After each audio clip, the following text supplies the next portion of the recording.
Fala pessoal, boas-vindas de volta à Ford College para mais uma análise aprofundada. Na nossa lição anterior, a gente explorou a fundo o Why Porting Smart Contracts Matters, ou seja, o porquê da portabilidade de contratos ser tão vital para o nosso ecossistema. E hoje, a missão é colocar a mão na massa. Nós vamos iniciar a etapa prática dessa nossa jornada do Capstone.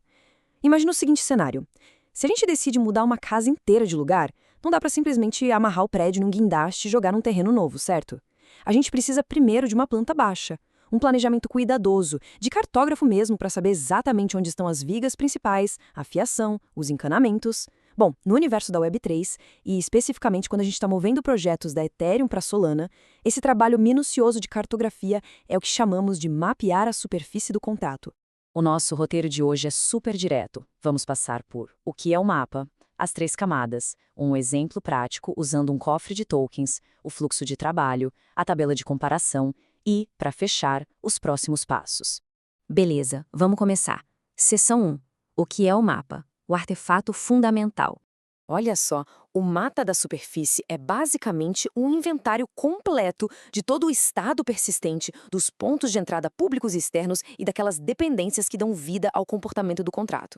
E você pode se perguntar, mas por que fazer isso agora antes de escrever qualquer linhazinha de código em Rust? Simples, porque esse documento é a nossa bússola de arquitetura. É ele que vai gritar pra gente o que pode ser migrado direto, o que precisa de uma adaptação e o que, fatalmente, vai ter que ser refeito do zero para funcionar bem na Solana. E isso nos leva à seção 2, as 3 camadas. Vamos desconstruir esse contrato. Para criar esse mapa sem perder a sanidade no processo, a gente precisa quebrar aquele bloco monolítico gigante de código da EVM, que muitas vezes, convenhamos, é um verdadeiro prato de código espaguete, em 3 peças lógicas bem limpas. Primeira camada, o estado. Aqui entram os dados persistentes, variáveis e mappings. Segunda camada, os pontos de entrada. Basicamente as funções públicas, quem tem acesso a elas e aquele doloroso custo de gás. E terceira camada, as interações externas, como oráculos de preço, padrões de tokens ou serviços off-chain. Separar isso é absolutamente crucial. Um erro clássico em migrações que dão errado é misturar regras de controle de acesso com layout de armazenamento. Seria como tentar guardar o sofá da sala dentro do cano de água da casa. Não faz o menor sentido, né? E o coração dessa camada de estado é algo chamado invariante. Invariantes são aquelas regras sagradas de negócio, as verdades universais que nunca, sob nenhuma hipótese, podem ser quebradas. Um exemplo clássico, a soma de todos os saldos individuais dos usuários tem que bater até o último centavo com o suprimento total, o total supply. Na EVM, as coisas rolam de um jeito global e síncrono, mas na Solana a gente precisa mapear esses invariantes a dedo. Eles vão ditar, por exemplo, se a gente vai precisar criar atualizações atômicas em múltiplas contas numa única instrução, só para garantir que a matemática, no final do dia, feche perfeitamente. Avançando para a seção 3, exemplo prático, o famoso cofre de tokens. A teoria é muito bonita, mas vamos ver onde o bicho pega na prática. Esse exemplo no cofre de tokens ilustra brilhantemente como a cabeça do desenvolvedor precisa virar a chave de uma rede para outra. Na EVM, os saldos ficam jogados dentro de um simples mapping, associando um endereço a um valor numérico, tudo no mesmo lugar. Já na Solana, que respira paralelismo, a parada é outra.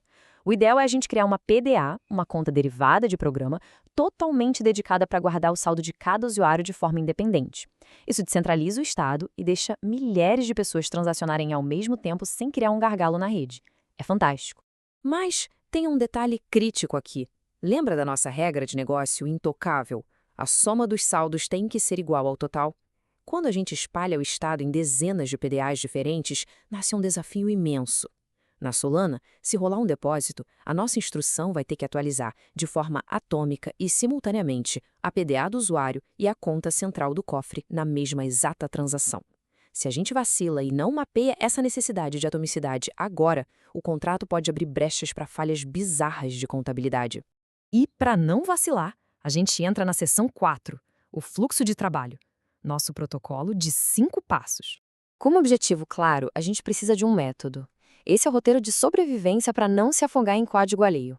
Passo 1. Inventariar. Tira absolutamente todo do código-fonte, função por função, variável por variável. Passo 2, anotar. Coloca o contexto, as restrições e custos. Passo 3, classificar. Decide logo se vai usar uma camada de compatibilidade ou se vai reescrever do zero para a Solana.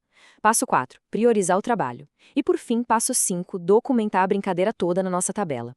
É um fluxo incrivelmente lógico e que salva projetos.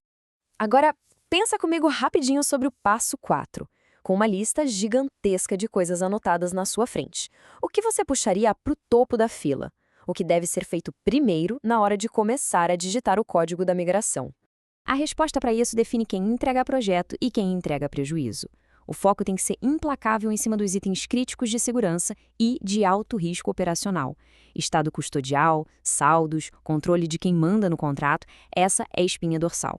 Aquelas funções bobas de visualização de dados ou os códigos utilitários menores, isso tudo pode ficar para depois. Segurança e arquitetura complexa vem sempre em primeiríssimo lugar. Chegamos à seção 5, a tabela de comparação, o nosso artefato final. Todo aquele nosso levantamento pesado não pode ficar só na nossa cabeça. Ele tem que ir para um lugar onde qualquer auditor ou engenheiro consiga entender. E essa tabela é onde a mágica acontece. A gente lista o elemento da EVM e o destino exato dele na Solana, tipo o APDA que conversamos. Mas o ouro de verdade está nas duas últimas colunas. Ali, a gente documenta a restrição rígida do negócio e aponta, sem pena, qual é o risco da migração. No caso do mapping, a gente sabe que o risco é perder a atomicidade das transações. E acredite, identificar esse risco logo de cara poupa semanas, se não meses, de refatoração lá na frente. E, para encerrarmos nossa análise, seção 6, próximos passos, preparando o terreno. Com o mapa da superfície feito e a nossa tabela na mão, as fundações do projeto estão super sólidas, prontas para o capstone. Mas antes da gente se despedir hoje, eu quero que vocês levem esse mantra da engenharia de migração para a vida. Preserve invariantes críticos para a segurança em vez da paridade exata da ABI. Se a escolha for entre ter uma interface igualzinha da Ethereum ou ter uma matemática à prova de balas que respeite o modelo da Solana, a segurança ganha, sempre. Ajuste visual a gente resolve no front-end depois, mas fundo roubado por erro de estado a gente não resolve nunca. O conhecimento que a gente estruturou hoje vai ser o combustível direto para nossa próxima análise sobre considerações de design para migração, onde vamos transformar toda essa teoria em layouts reais de contas. Muito obrigado por acompanharem mais essa exploração técnica feita pela Ford College. Para se aprofundar de verdade e dominar esses e outros temas pesados da Web3, deem uma passada lá em forge.college. E eu quero deixar uma sementinha na cabeça de vocês. Quando a gente mapeia um contrato para uma blockchain nova e super potente, a gente está só traduzindo o código? Ou será que a gente tem finalmente a chance de jogar as limitações do passado fora e arquitetar o futuro direito? Fica a reflexão. Um grande abraço e até a próxima.